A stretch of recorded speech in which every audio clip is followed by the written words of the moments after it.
at this little like X-ray. So if we're like that most days and most of the day, and then you come after work and are expected to exercise, how could I expect this guy on the left to do a proper squat? How could I expect him to do any kind of exercise? Right? His body is just ready to break. So to actually embark on exercise, the guy on the left is actually setting himself up for an injury. And in my experience, in the state of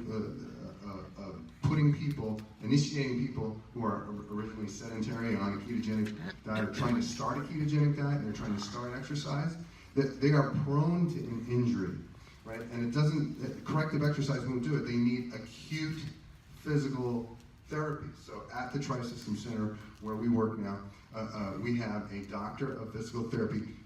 Dr. Mark, can you stand up for a sec? This is Dr. Mark, right? And I just want to tell you a little story about him.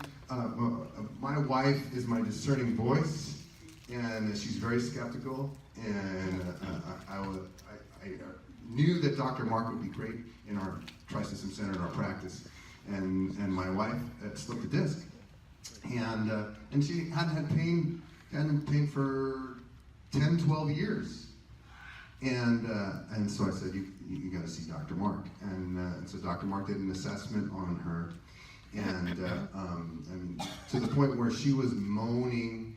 She couldn't do her daily tasks. She couldn't work and then come home and do what she loved in the kitchen and cook some really good food. She was just in pain, and it was miserable. The interesting thing about Dr. Mark's method, it was acute and specific therapy, and he gave her specific things to do, but he didn't like crack her like a chiropractor. He didn't align her spine and then wait for her to fall out. He actually gave her a therapeutic regime that she did on her own that was counterintuitive. It was the opposite of what Tina wanted to do. Tina wanted to hold her body in a certain way, and Dr. Mark told her to do the exact opposite with his specific method. And now she's running around like a cheerleader, and we've been married 20 years. Everybody thinks I'm older, right? I can say she's actually older than me. But a couple days ago, she's up there pumping out pull-ups, more than her teenagers can do. So, well, not more than my son, excuse me.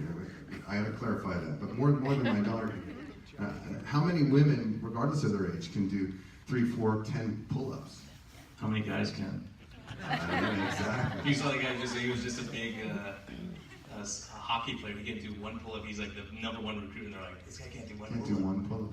I mean, that's where we're at. So, and I have Dr. Grant who always fixes me up, and she gets me back in line. So I'd be limping right now if she's right on. So things like chiropractic care are going to help situations like this.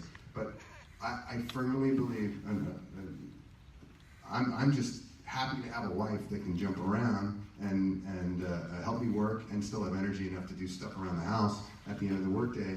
And Dr. Mark was a big part of that. And he's a big part of getting you moving, because ultimately, I firmly believe, let's go back a little bit. Actually, I'm going to go out of order. I firmly believe that every human being on this earth, God called us to be able to push, pull, hang, squat, run, and move freely. Right? And if you can't do a little bit of everything on that list, then you're missing out. You're missing out on what your body was built to do. And I think that things like the exercise regime with Dr. Ben and working with Dr. Mark. Who here has knee pain or arthritis? Anybody? Anybody? Yeah. Most people are going to experience some kind of knee pain. Not most people, but a good percentage of people are going to have some kind of arthritis in their life. And a week and a day, a week from tomorrow night, we're going to have another seminar, a free seminar, and it's on knee arthritis treatment, and Dr. Mark, and it's free. So if your knees hurt you, and you say, I can't work out because my knees hurt me, or you've been diagnosed with arthritis, you need to talk to Dr. Mark. Here he is. If you have questions, he's here tonight. Or I can go low carb, or do both. But a lot of people with low carb, you decrease inflammation. We're taking anti-inflammatories all the time. And there's another thing. We're trying to do nutrition by addition rather than subtraction. So what we do is say, like, I'm going to eat garbage food, then I'm going to take antioxidants. You look at palm juice, pomegranate juice, all this stuff, grape juice. Oh, it's a great antioxidant. You get this much antioxidant, this much sugar. Sugar is the biggest pro-oxidant we have. It's a losing battle for you, right? I mean, you have to think in those kind of terms. Now, eating blueberries will be a little bit different story, right? Five blueberries. One thumb's worth, right. So Dr. Mark is actually on a ketogenic diet himself, right? And that's how I met him. And he just, for his practice as a doctor of physical therapy, it's a no-brainer. An anti-inflammatory diet is a ketogenic diet or a low-carb, high-fat diet that just speeds the healing process. They go hand in hand. All right, what is this Dr. Ben stuff about? You can come and learn a little bit more about this, but if you're starting out on exercise, you want to stop counting reps. You want to stop overdoing it. You don't have, the first thing that Dr. Ben told me is that I'm exercising too much, right? Guess what? Tina said, I told you so. It's another I told you so. All right, Tina. Right? So of course I'm a personal trainer. I train with all my clients. I train alone. I train at home. I train at the gym. All right, Dr. Ben says you're overtraining. So if you're just exercising, you don't have to exercise more than twice a week. Right? If you're just starting out and you're just looking to build muscle, improve those metabolic pathways, burn fat, right? You can do a whole body workout and not count reps. It's super slow motion. It's very slow and controlled. So even if you feel like you have a muscle imbalance, a weakness, or if you feel unsure of yourself, you can get into one of these workouts on your own. We have the book. If you want to read his book, you can get it even on Amazon, or just come by and get the book at our center. You got to be able to do the exercise for 30 seconds, but you got to be absolutely fatigued by the time you stop. So if you can still continue to do the exercise after 90 seconds, it wasn't intense enough. So this is an intense, slow, specific type of movement that has a great metabolic effect. And as a doctor, the exciting thing about that is that if I have a 300-pound diabetic, there's no way they're going to do interval training, sprinting, and running. It's just not going to happen. You're going to have injuries, you're going to be set back, and it's going to, like all of us have. But doing this kind of exercise, what you're doing, and I don't know if you're going to talk about the physiology a little bit, or. So what you're doing is you're burning out the glycogen stores in the muscle. When you get to that point where you just can't go anymore, there's no need to throw your body just to get that last rep, because you're going to throw your back out and go see Dr. Grant. But what you do is you just go slow, and then you get to that burnout point. What you've done is you depleted the glycogen in the muscles. Your body says, uh-oh, if that lion comes to chase you, you got to replete your glycogen stores. This is why when people say you got to eat so much sugar with each, the American Diabetes Association tells my diabetics we have sugars of 300 to eat carbohydrates with every meal, because we don't want to get low sugars. But we're giving you insulin to lower. It's just a crazy concept. Like you're in the middle of the ocean, but we're going to give you more salt water. You don't need salt water in the middle of the ocean right now. So what your body does is the glycogen stores in your muscles hold on to sugar, does not release it. The only place you're going to release that sugar to keep your sugar, like right now, my muscles are not going to release sugar if my sugar goes low, right? What's going to release the sugar? My liver, right? So the muscles hold on to that sugar. So your body says that is survival. If something comes to chase you and you have to run from a robber, you have to have your glycogen stores depleted. So all these people say, well, if you're low carb, you're not going to have glycogen stores. Not true. They've done studies, they've done biopsies to show that your glycogen is just the same as someone who eats carbs all day long. Because once you overfill that, it has to go up, you're going to be storing fat, and you already filled your glycogen stores. So the point is, when you do this kind of exercise, your body says, we got to get sugar into those muscles as quickly as possible. Some people might take metformin, which is a drug we use for insulin sensitivity. This exercise is the same thing without taking a drug, because your body says, fill up those glycogen stores, get it out of the bloodstream and shove it into the muscles. That's what we want. We don't want it floating in the bloodstream. So there's the benefit. This improves your insulin sensitivity, which is what we're doing with diet. So adding this exercise to what the diet we're already doing is an unbelievable treatment modality. So this fulfills the role of saying everyone can exercise. There's everyone can do this, no matter what physical state they're in. They can do this type of exercise. We can modify it for it, but it doesn't make it exclusive. Look what's on the bottom there.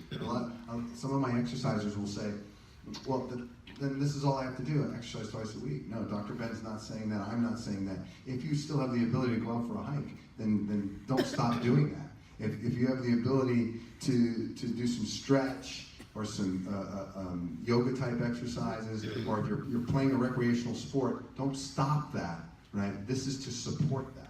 This is an addition. And Dr. Ben makes that distinction. He says, this is exercise, the other stuff's activity. Because I don't sit my butt all day and play tennis, I golf, I walk, I do stuff, but he's not running ultra marathons. He has 2 bad knees from playing football in college.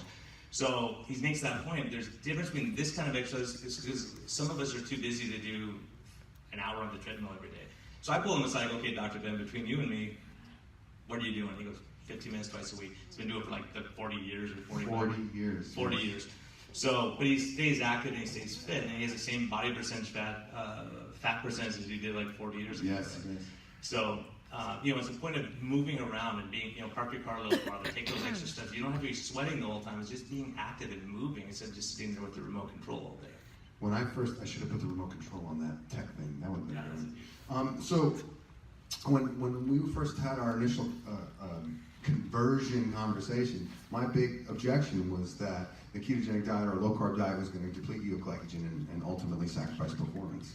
So what research has shown is that through things like deamination and gluconeogenesis, the body actually conserves glycogen, creates muscle glycogen, and uses it more efficiently. So over time, you don't actually deplete your glycogen. You become more efficient at making it and using it.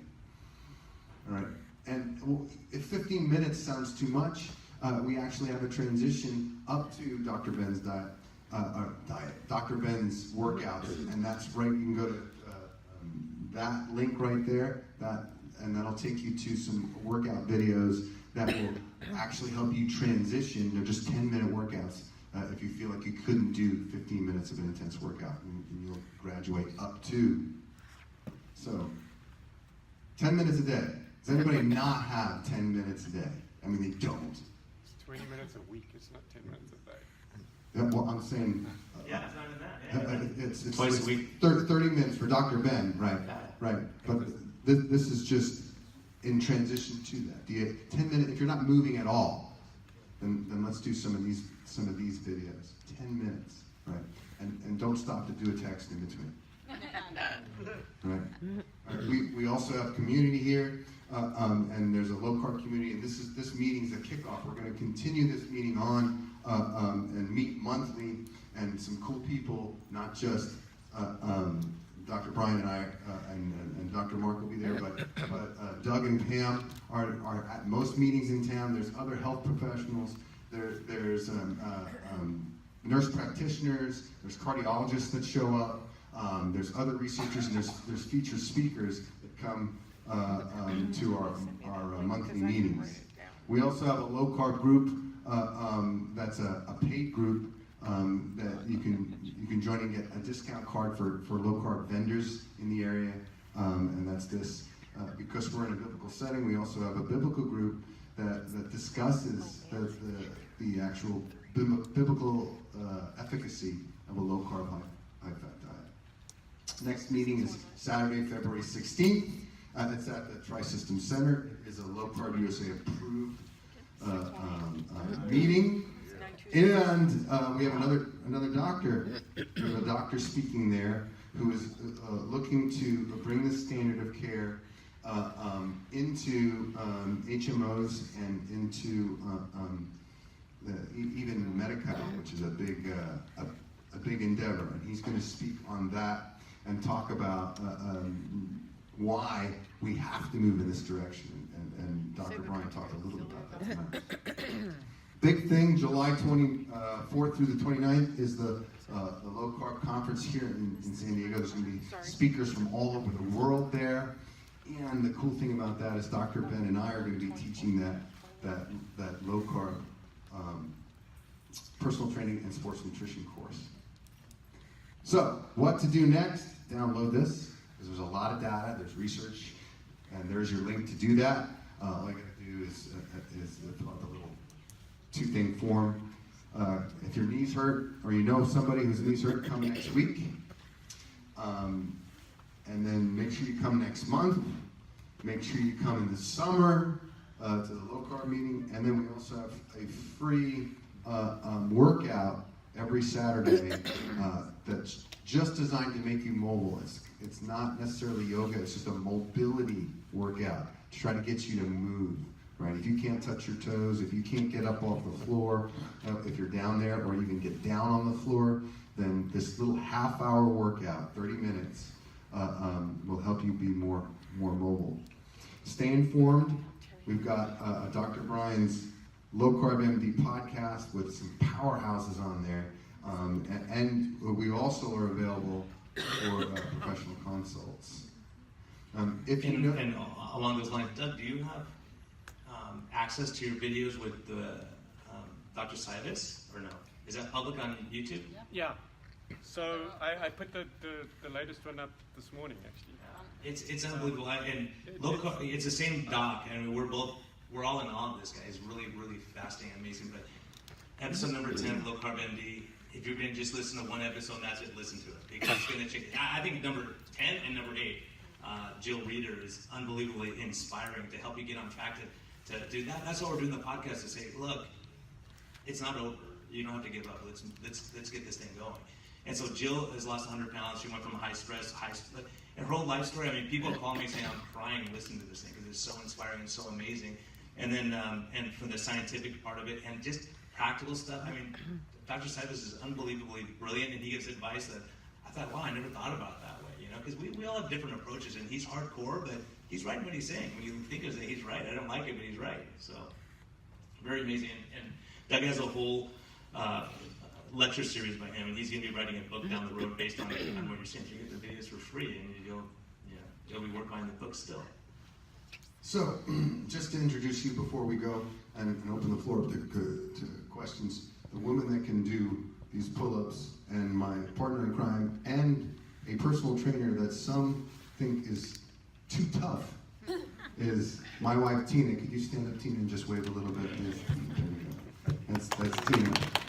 And then I have my two assistants who are working also at the center. My son, Noah.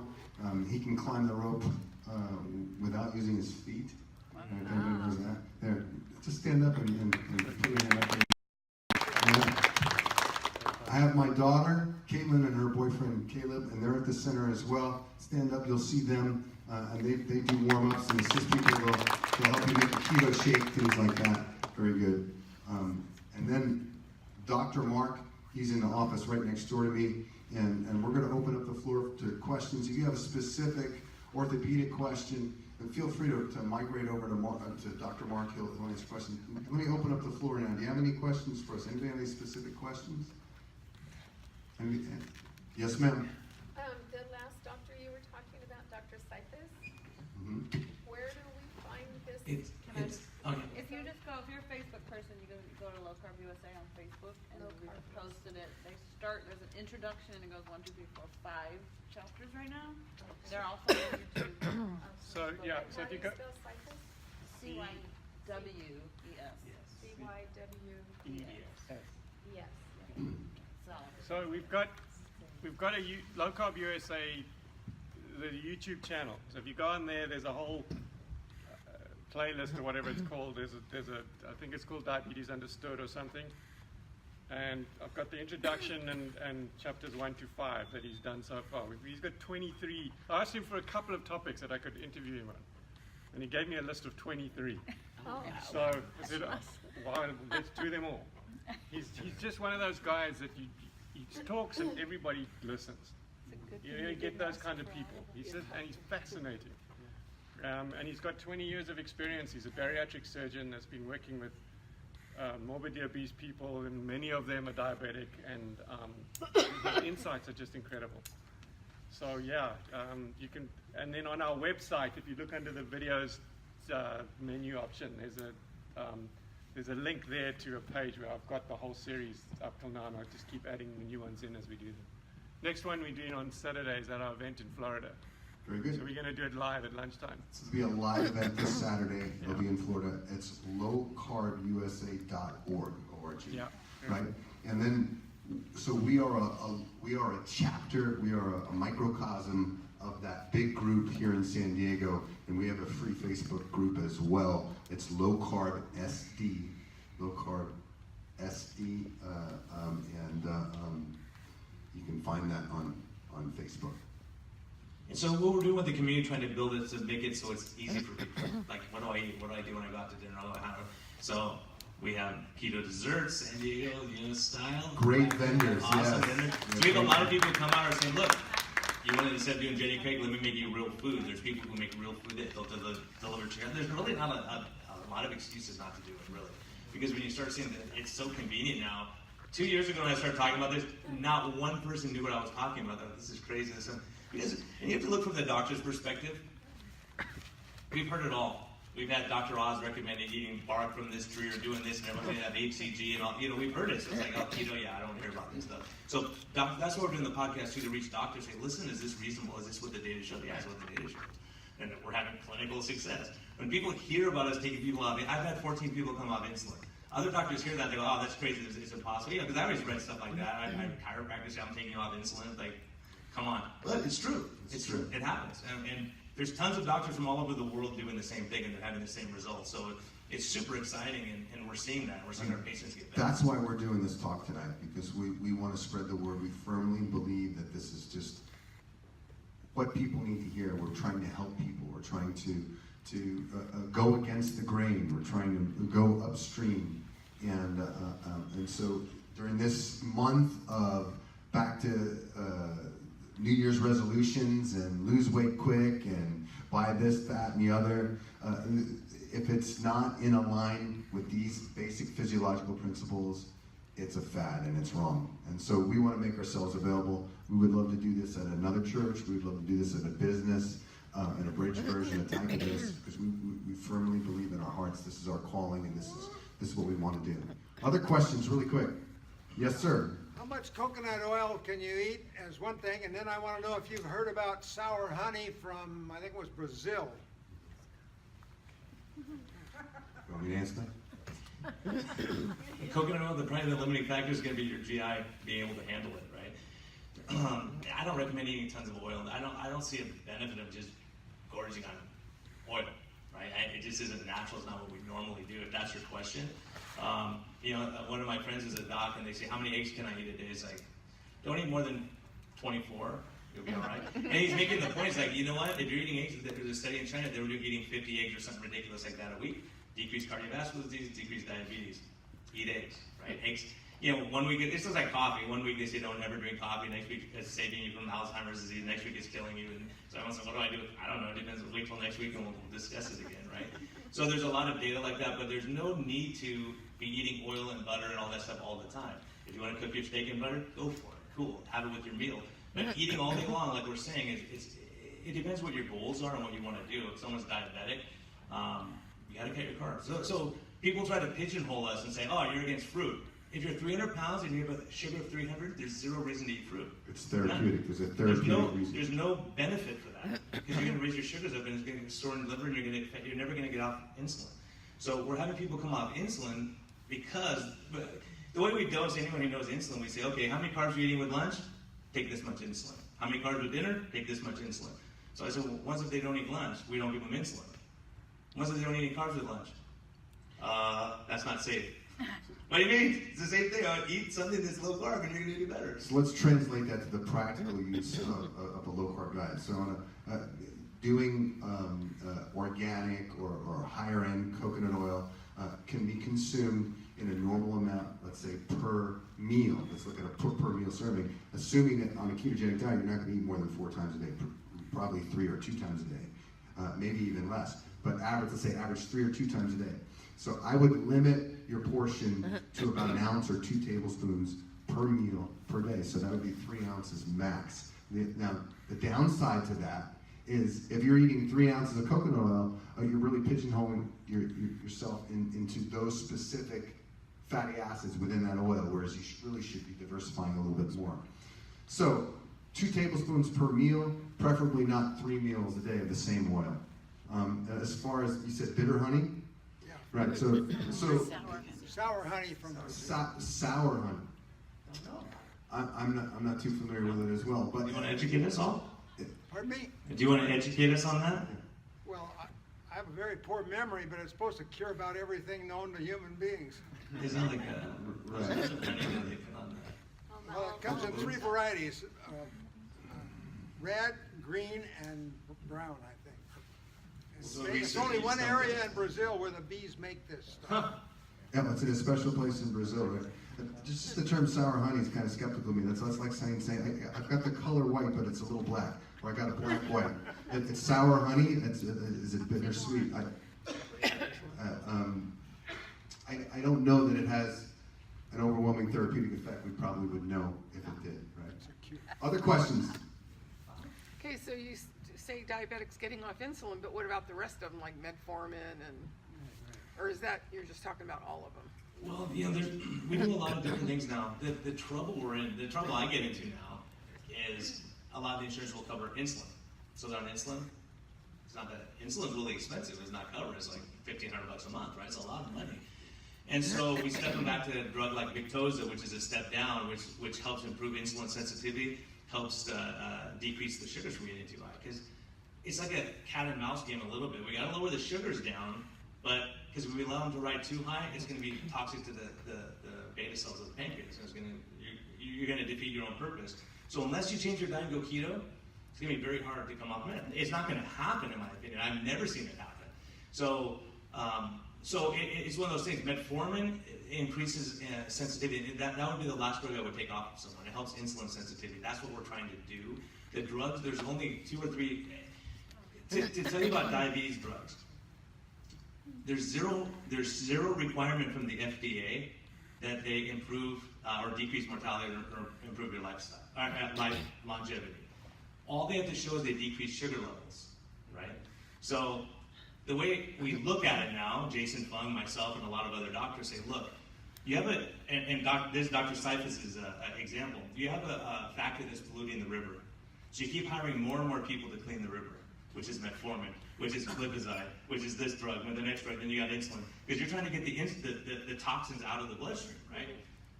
Why not just shut the factory down? If you stop putting sugar in the system, you don't need all these drugs to get rid of the sugar anymore. That's what we're arguing now, quietly. The American Diabetes Association is saying low-carb ketogenic diet. Or not, they're not saying ketogenic, low-carb. And their low-carb is like 150 grams. That's like, to us, is a ton of sugar still.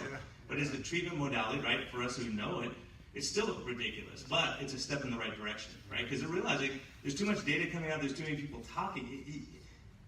It's lawsuits, it's other things, really. I mean, there's a lot of politics involved in this stuff. Like Jeff was saying, you have Coke saying, okay, go out and exercise more, now you can drink Coke all day. You're just not exercising enough, you're lazy. If you exercise more, you can drink all the Coke you want. No, not true. I have a guy, this is a true story, Italian, works at an Italian restaurant. He says, doctor, I gained 40 pounds. I said, what are you eating? I can smell the food. You're eating, we've been to the restaurant. And he goes, I don't eat that. I eat vegetables, meat. He has a really healthy diet. I'm like, yeah, diet's healthy. Do you drink a lot of alcohol? No, I don't drink. Oh, rarely, like once a month. What do you drink during the day? Coke. How much? I don't know. How do you not know? I sit on the bar and the bartender just keeps filling it up all day. He's probably drinking 10 or 12 Cokes a day. This guy lost 36 pounds in 6 weeks. Just that. He started drinking, all he did was stop drinking Coke. He became insulin sensitive and started drinking iced tea. So to answer the question, right, if she continues to monitor fasting insulin, and she exercises, would a fasting insulin measurement of 5 or less warrant getting off of metformin? It really depends. It depends on your metabolic health. Hemoglobin A1C, diabetes. Dr. Seifus is very strict. He goes, hey, if your A1C is over 5, you're terrible. The rest of us are happy when it's 6.5, or under 7 is the standard right now for diabetes, right? So we want to get as low as we can. So the longer we go, it takes time. I'm an example. My sugar's still 88 right now after being low-carb keto for 2 years and fasting for 2 days. How high would my sugar be if I was on a high-sugar diet? I'd be in the diabetic range probably, right? Oh, I know. Mine because was this liver, once you fill it up, it's hard to reverse it. So I talk to obesity experts. I say, what's the best treatment for obesity? Every single one of them says, don't get obese in the first place. Because once you do, it's hard to reverse the sugar. And that's for all of us. If we get into our habits, and you know, you have to understand the physiology is this. When you have high insulin levels, it makes you hungry. Guess what? When you have high insulin levels, you're eating a lot of sugar, right? When you eat a lot of sugar, your triglycerides go up. Low-carb diets drop triglycerides like crazy. Dr. Unwin, who's one of my favorite people on earth, the nicest doctor ever in England, who was a quack 5 years ago, now he's Doctor of the Year in England, doing the same thing that we're talking about. But he has data showing that high triglycerides stimulate hunger. So guess what? We have high triglycerides, high insulin. Guess what? We can't stop eating our carbs now. We're addicted because we have all those things telling us to eat more. Our satiety goes away when we can eat. It's just the same thing. I think Robert made that point. You could be at a buffet and be stuffed, totally stuffed. If someone comes by and puts a pork chop on your plate, you say, oh no, I can't have it. I'm done. I can't have another bite. But that same person comes by and puts chocolate cake or ice cream, you eat the whole thing right there. Because you make room for that. And he talks about it being an endorphin and an addiction problem. And he's absolutely correct. Oh, in what he said. absolutely. I thought he was nutty, but he was right. Other questions? Yes, ma'am. I have a question about intermittent fasting, Yes. which I find pretty successful, but I'm confused about how many carbs to eat when. Because if I eat one meal a day, do I eat the same amount of carbs as if I were spreading it across a full day and eating 3 meals? Or do I cut it down to 1/3? Okay, so carbohydrates can elicit an insulin response, right? Yeah. So you just need to eat low enough carbs so you don't elicit that insulin response.